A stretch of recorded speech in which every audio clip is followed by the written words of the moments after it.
Bend the knee!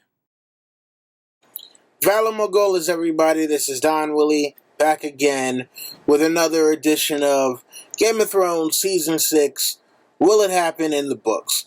And this one will be for episode number 5, entitled The Door. This was a very emotional episode, and I think it was probably one of the best that Game of Thrones has ever done. Now, if you have not watched this series before, this is where I take major events from the episodes that have not happened in the books, or if they happen off screen in the books but on screen in the show. I will break down whether or not I think they will be explained in further detail in the books. So we're going to do this one region by region, so to not have to jump back and forth in between the different regions of this story. So starting off at the Wall, we have Sansa getting a letter from Petyr Baelish asking her to meet him in Molestown so they can discuss the situation that has happened to her and how they will get revenge on the Boltons. And so Sansa shows up with Brienne. She is super pissed. She's not trying to hear anything that Petyr Baelish has to say. She threatens to kill him and says that she never wants to see him again, even though Petyr has brought the Knights of the Vale down to help her retake Winterfell from the Boltons. But before Petyr Baelish departs, he gives her a little bit of advice and some extra information. The information that he gives her is that her great-uncle Brynden Tully, also known as the Blackfish, has reformed the Tully armies and has retaken Riverrun. The advice that he gives her is to take that army for herself, because seeing as how Jon Snow is only her half-brother, whatever bannermen he calls to his side may be more loyal to him than they are to her. So the question is, will Sansa shun the help of Petyr Baelish at some point in the books and essentially tell him that she does not want to see him ever again? So for this one, I would have to say no. And it is because she is in a totally different situation in the books than she is in the show. Right now, she actually does rely on Petyr Baelish, and he is setting her up with a much different match than the one that she got set up with in the show. It is a gallant knight in the books by the name of Harold Harding, who is the current heir to the Vale. And everyone is trying to set it up as though Sweet Robin is actually going to die, but I don't think Sweet Robin is going to die. I think Harold Harding is in for a fall of his own, and this could possibly lead to the downfall of Petyr Baelish and his plans. So going back to the Wall, we see that Sansa and the War Council are trying to figure out what families will be loyal to the Stark name as they go to retake Winterfell. Now, we see that some of the smaller houses have not declared, and also the Manderleys have not declared for the Boltons, and we hear that Sansa is finally divulging that she knows about the Blackfish, and she is lying to her War Council about where she got this information from. So the question that comes out of this now is, will Sansa lie to her friends about information that could be vital to a possible future war effort? And for this one, I will have to say yes. And mainly because we have a situation where Sansa is learning a lot from Petyr Baelish, and what she has learned from Petyr Baelish, I do think she will use. Subterfuge and malintent will become part of her repertoire in order to stay above the fray and in order to not be further abused in this current Game of Thrones. And finally, with our last scene at the Wall, we have Jon Snow, Brienne, Tormund Giantsbane, Podrick, and a group of others departing so they can go and see about rallying troops for the cause to take back Winterfell. And we get a very funny scene with some random guy from the Night's Watch calling Ed Lord Commander and asking him if he should close the gate. Ed's reply was initially going to be, "I'm not Lord Commander," but then he looks around and realizes, oh, you know what? There are no other characters here that anyone else knows, so I guess I am de facto Lord Commander, and commands that the gate be closed. So the question now here is, will Ed, Dolorous Ed, become the new Lord Commander of the Night's Watch? And for this one, I will say yes. I mean, look, who else is there at the wall that anyone even cares about?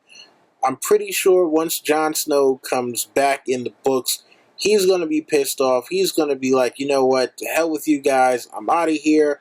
Ed will be recalled back to Castle Black, and then he will wind up being Lord Commander. No vote required. So let's take it over to Essos, where we have Arya continuing her training with the Faceless Men and finally being able to best the waif a little bit before she is knocked on her ass and just basically is wiped out.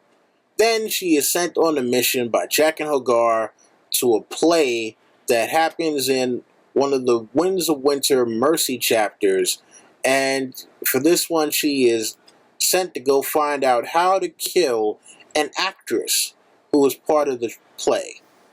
So she comes back, she learns the information, tells Jaqen H'ghar, hey, I figured out how I can kill this woman by poisoning her rum. She asks why the woman is supposed to be killed. She's told that a servant does not ask questions.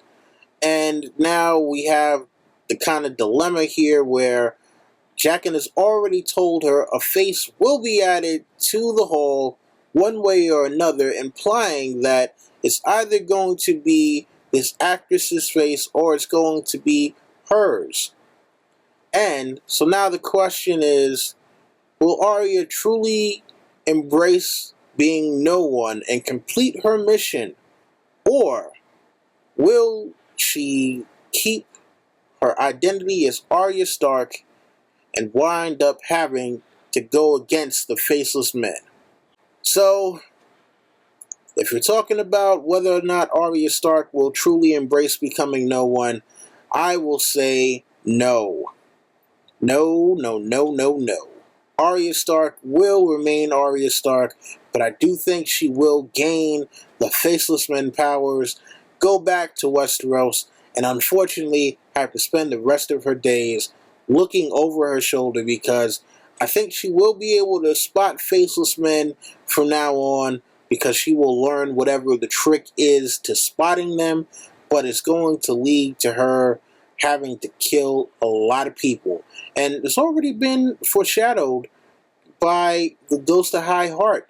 So, I mean, that's what I'm looking at here, and that's what I think is going to happen. So, real quick, let's take it to the Iron Islands, and let's talk about the King's Moot. So, we already got the King's Moot in the books, so, I mean, that pretty much is done. But one of the big things here that is different is the fact that Theon Greyjoy has made it back to the Iron Islands. And so the question here is, will Theon and Asha Greyjoy make it back to the Iron Islands before the end of the books? And for this one, I am going to say no. I think it is their destiny to die on the mainland of Westeros. I mean, it seems like just about every great house is going to tumble, and that means even the great houses on the Iron Islands, mostly the Greyjoys. But we also have another revelation from the King's Moot in the show. Now, Balon was killed in episode 2 of the show, but he was killed in the books off screen. We hear about Balon's death, and it is said that he fell off a bridge, but we got a prophecy, and I believe it was from the Ghost of High Heart, that she saw a man being pushed off a bridge by a man with no face. And everyone took this to mean that Balon was killed by a faceless man. We did hear about his death, but everyone, or at least a lot of people, speculate that his brother Euron Greyjoy paid for his death with a dragon egg that he claims he tossed into the sea. But in the show, we got Euron brazenly saying, yes, I killed my brother, I tossed him off that bridge, and you know what? I should have done it a long time ago. So now, the question is, will Euron confess to either directly murdering his brother Balon or to having his brother killed? And for this one, I'm going to say yes. Euron is a madman, and even though kinslaying is something that people are totally against, I think at some point he's just going to be like, you know what, I don't care what you people think at all. I am going to tell you the truth, and the truth is, fuck it, I killed him. So, that is my prediction for what happens with Balon. Now, because Daenerys' situation is so different, I'm actually going to skip that one for this particular episode because I don't think that there's any way that any of this stuff could possibly happen. Jorah doesn't have grayscale in the books, and Daario is currently a captive outside of Meereen, so this whole sequence that happens with her telling Jorah, go find a cure and then come back, not even possible. So we'll skip that one for this one. But something that does happen in Meereen that might happen later on in Westeros is a reveal to Varys. Now, we've heard about Varys and his whole ordeal with this sorcerer who cut off his man parts, threw him into a fire, spoke to a demon or something, and he doesn't know exactly what it was that was said, but he is still pissed off and hates magicians and anything magic and then, whatever. So this red priestess named Kinvara comes up to him and is like, hey, you know what? I know exactly what happened, who the magician spoke to, and what was said. And would you like to know, Varys? And he seems to be pretty disheveled by this. I mean, this is the first time we've actually really seen him rattled. And man, oh man, I think at the end of the day, why would you not want to know why your man parts were cut off and burned? So the question is, will Varys eventually find out exactly why he was castrated and tossed into the street like a nobody to die? And for this one, I will say yes. I think at some point he is going to have to come to grips with the fact that even though he may not like magic, a magical act was done to him, and in order to find out exactly why it was done, he is going to have to speak to someone who knows about magic and it knows specifically what happened with his particular situation. And last but not least, oh man, here is where it all goes to hell. We have Bran. So Bran goes into the trees with Bloodraven, the three-eyed raven as he's known on the show, and he sees how the children of the forest created the White Walkers, and he's super pissed about this, shocked, amazed, and is like, why would you do this?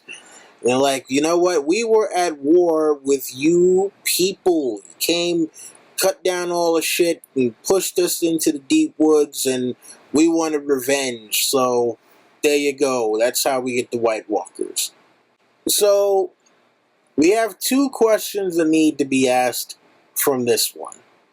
One, did the children of the forest create the White Walkers? And two, will Bran be the one to figure it all out? So for the first question, did the children create the White Walkers? I will say yes. I mean, if you have watched any of my theory videos, I did a video about this specifically, and there were people at the time before this got revealed on the show who were like, well, where is your proof? Where is your proof? How in the world do you come up with this? And I try to explain that the story of The Last Hero was the linchpin for me, because sometimes it's not about what is said, it is about the information that is missing. The information that is missing sometimes is the biggest clue to what actually is happening or has happened. So for the second question, will Bran be the one to find this out? Yes, I believe so. And that is because who else possibly could find it out other than him? Let's be honest. How in the world is anyone else going to be able to find out something like that when he's the only one that we know of that is still alive with any green seeing powers? He goes into the past in his last chapter in A Dance with Dragons. We see him with all these different visions. And for this, to be revealed here, I think that it is imperative that we just look at it for face value to a certain extent, that it's going to be Bran who finds out this information and has to somehow transmit it back to the rest of the people in Westeros, or at least someone with enough influence that will get people to fight on the same side against the White Walkers. So next up, we have the whole thing with Bran going back into the trees later on, even though he's already been told by the Three-Eyed Raven, hey, look, watch out there, kid. You can't just go willy-nilly trying to do this stuff on your own. You're just not ready to do it yet. Bran goes to the lands of Always Winter and sees the place where the White Walkers were created, except he sees it in modern times.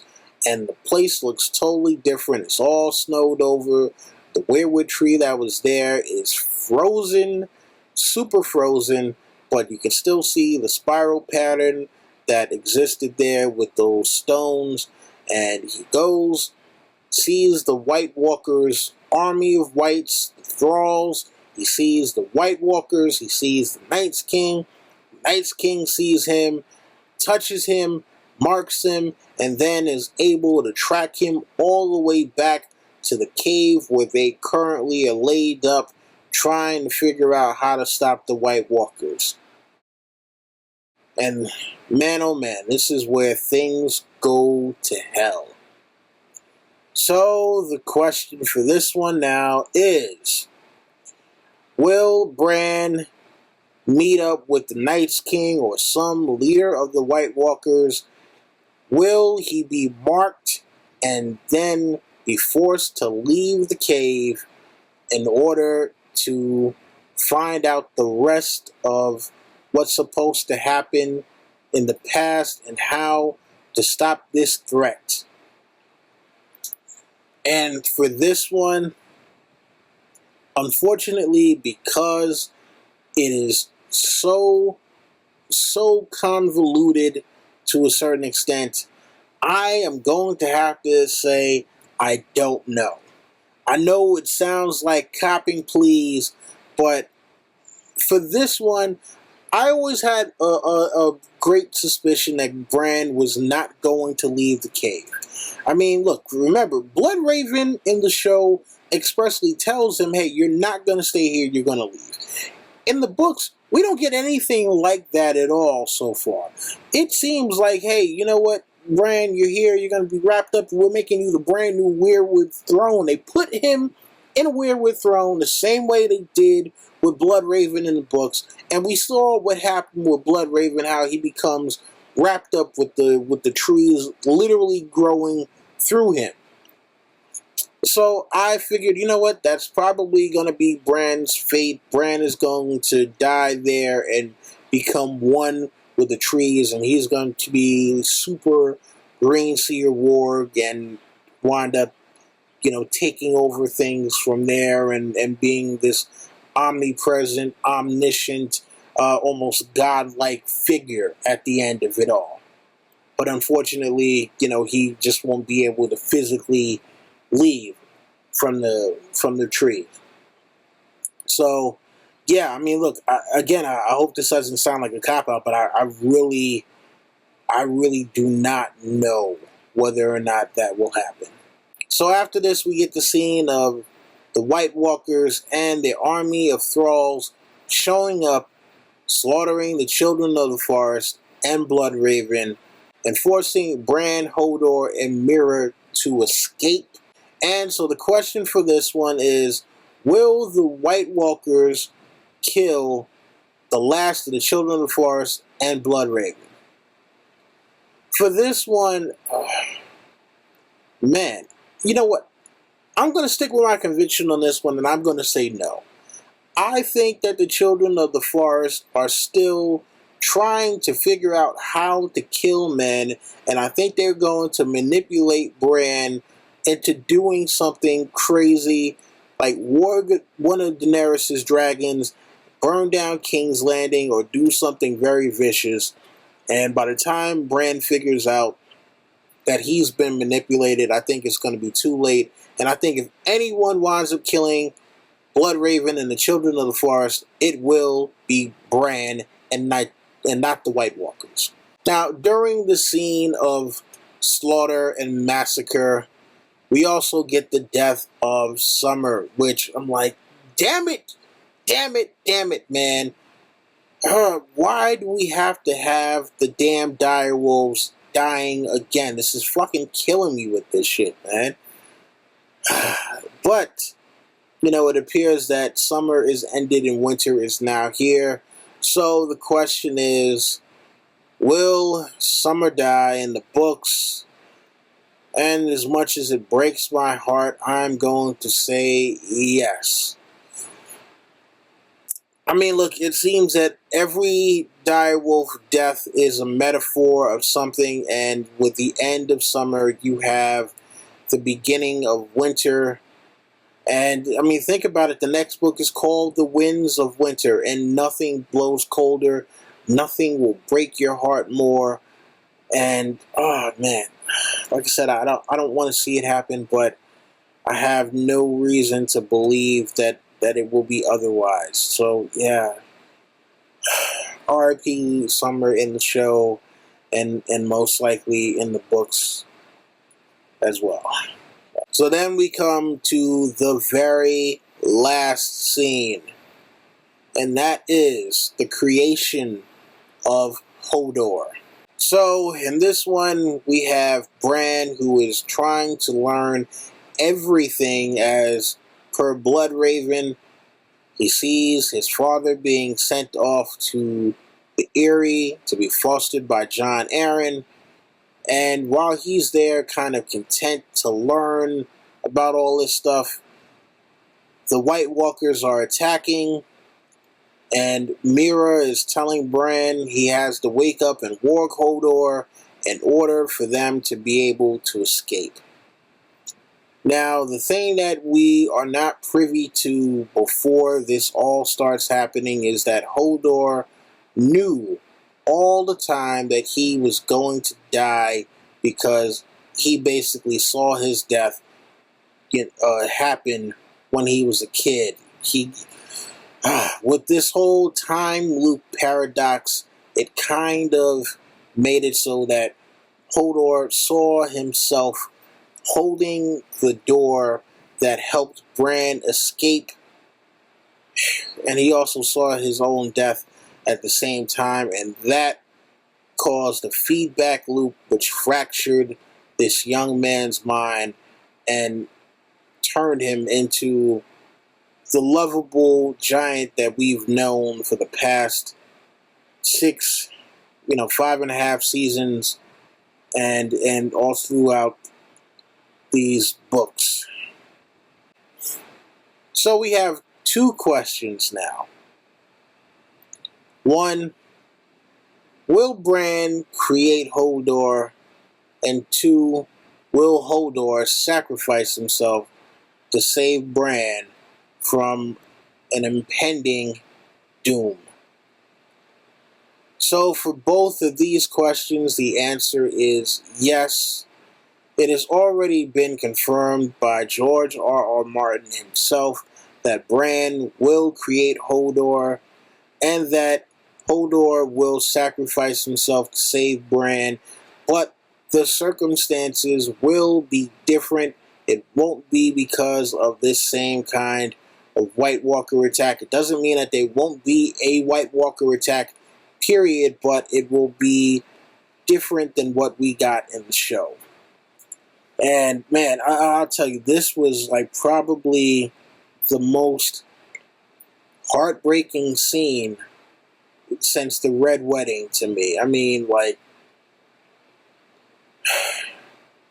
yeah, with all the other stuff, that we've seen, like the deaths have been shocking or whatever, but this was,